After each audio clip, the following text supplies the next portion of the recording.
Hello, and welcome to weeks 11 and 12. The next 2 weeks, we're going to be talking about punishment. This topic remains one of the most disputed areas in the field of behavior analysis, which is why we're going to spend 2 weeks. We probably could spend 4 weeks on it. There's some in the field, and the Horner article that you'll read this week is an example of one of those that argue that punishment is unnecessary, that you could really just use reinforcement-based procedures and address essentially all behavior problems.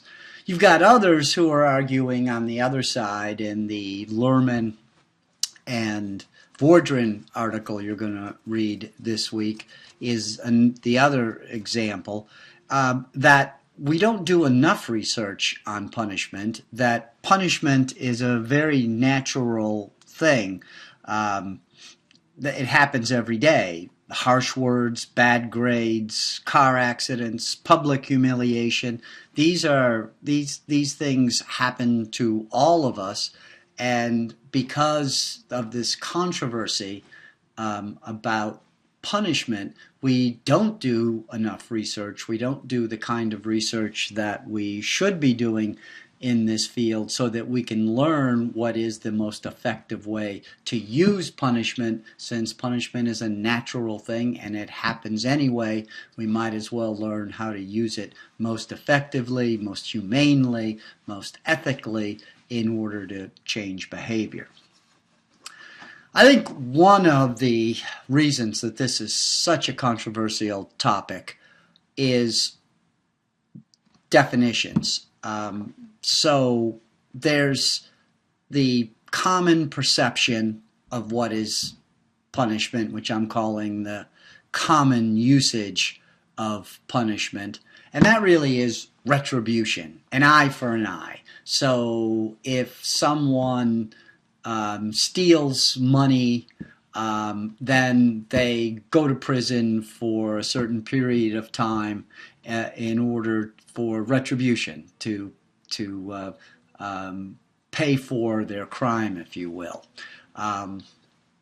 All the people that are screaming about Deflategate, they're talking about punishment, that if the Patriots really did intentionally deflate the balls, that they should be punished. And so they're talking about things like Belichick should be fined, Brady should be suspended a certain number of games. Again, retribution. That is the common perception, the common usage of what punishment is. The definition that we in applied behavior analysis use, and I'm going to refer to that as the clinical usage of punishment, is very different than that. As many of you know, it's similar, the inverse to what reinforcement is. It's an environmental change, some supposedly, theoretically aversive event contingent on behavior that produces a decrease in responding over time. So the key is that you're not punishing a person or a football team. You are changing a behavior when we're focusing on behavior analysis. So for example, if a student got a poor grade on a quiz and they were upset and after class punched me in the nose and said, if you don't change that grade, I'm going to hurt you even more.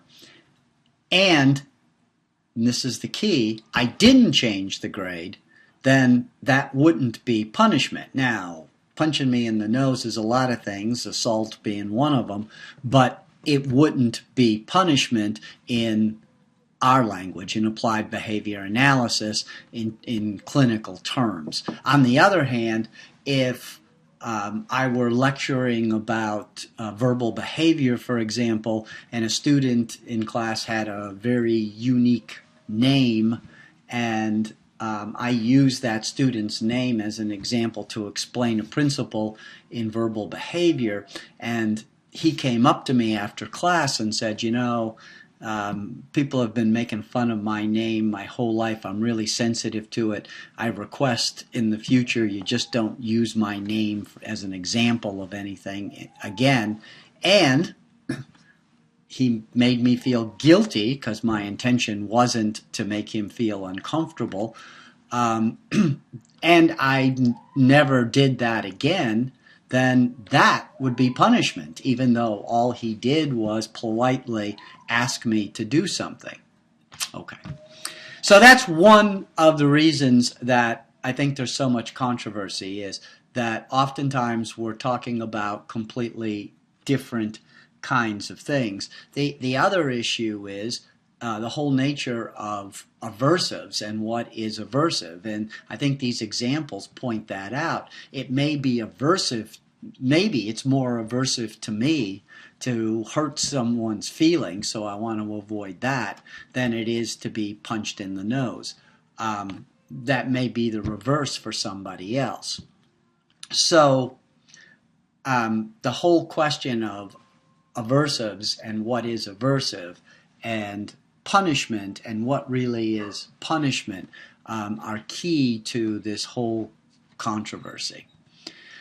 All right, a couple of other issues as you're doing the readings this week that I want you to pay attention to are what do the ethical guidelines say about the use of punishment? There's a few areas in the guidelines that specifically talk about the use of punishment, the use of aversive procedures, or restrictive procedures, which is the other word that people use in controversies. Of course, this happens all the time. We just sort of change the word because it's easier, it's more palatable to us. So oftentimes, instead of aversives, we'll hear about restrictions or less restrictive or more restrictive interventions.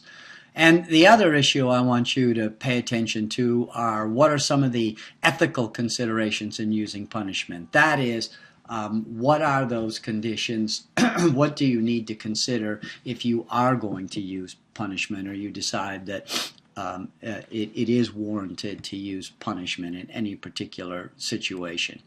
All right, so this week I have two articles for you to read. One is the Horner article. The other is the Lerman and Vordren. Lerman and Vordren is very long, so there's only two. And then I added, some of you may notice that I made a change. I originally had DeGennaro's chapter, which is a nice piece of work around attitudes that professionals have and behavior analysts have, and comparing those and kind of making that point around definitional differences. And for those of you who are really interested in this topic, I'd still encourage you to read that chapter. But I know that most of you, or many of you at least, have already read chapters 14 and 15, which are the two chapters on positive and negative punishment in Cooper's book. But I think Cooper does a really nice job of, one, operationally defining what punishment is, and secondly, talking about bringing up many of the punishment procedures and talking about how those punishment procedures can be used and have been used in the literature. And finally, I think he does a good job of talking about some of the ethical issues that are the ethical considerations of punishment. So for most of you, I assume it's just going to be a review of chapters 14 and 15 in the Cooper book. But I just want to make sure that everybody has that basic background in punishment, because I think it would be important in reading these other articles. So that's for this week. And then there won't be any assignment for this week. And then next week, I want you to read two other articles, another one by Horner. These Horner and Vollmer articles are responses to the Lerman and Voldrin article that you're going to read this week. So these are very short responses to them. And then I also wanted you to read a position statement by the Association of Professional Behavior Analysts, APBA. By the way, if you're not familiar with that group, I suggest that you check them out. They have a website that you could check them out at apbahome.net. Because they are a behavioral organization specifically for people who are practitioners in the field. Their focus is 100% on practitioners, a lot of issues on insurance issues and reimbursement issues, a lot of practical, ethical, every month they will have a couple of ethical scenarios that they will discuss and have a professional discuss those. So it's I think if you're not familiar with them, it's relatively inexpensive to join. They have a conference every year that talk about some of these professional issues, particularly those of you who are in your own business or are thinking about starting your own business. I think this is an organization that you certainly want to be involved with. But in any case, they have a position statement that they came out with in 2010 around the use of seclusion and restraint. Seclusion and restraint, again, are punishment procedures. Now, sometimes they're used as punishment in that they're specifically used to decrease the future probability of a behavior, because you assume that individuals don't want to be isolated in seclusion by themselves, and or they do not wish to be held down or held by other people. On the other hand, sometimes those procedures are really just used for safety of the individual when they're engaging in self-injurious behavior or in severe physical aggression. So it might be the safety of the individual and or the safety of others around them. But they do a nice job of presenting their particular position statement on the use of those in the light of applied behavior analysis and the literature that they have. Okay, so finally then, on the next week, what I want you to do is, in the discussion forum, tell me what your position is on the use of punishment in ABA. So you're going to talk about punishment, talk about aversives in ABA. I want you, what I'm going to be looking for is that you're citing the relevant readings of the articles that we've read. So I expect to see you citing some of your position based on what you've read. The ethical guidelines, so look at those again and see exactly what the BCBA ethical guidelines are around the use of punishment and aversives. And your own experiences, if any, and I know a lot of you have quite a bit of experience that has shaped your opinion on this topic. So I want you to tell me what your position is and cite the relevant readings, ethical guidelines, your own experiences that have helped shape that. And additionally, then, I want you to go back and comment on at least one other student's comments on this particular topic. So, just to recap, this is for the next 2 weeks, so there won't be another site for you to come up next week. This is both weeks 11 and week 12.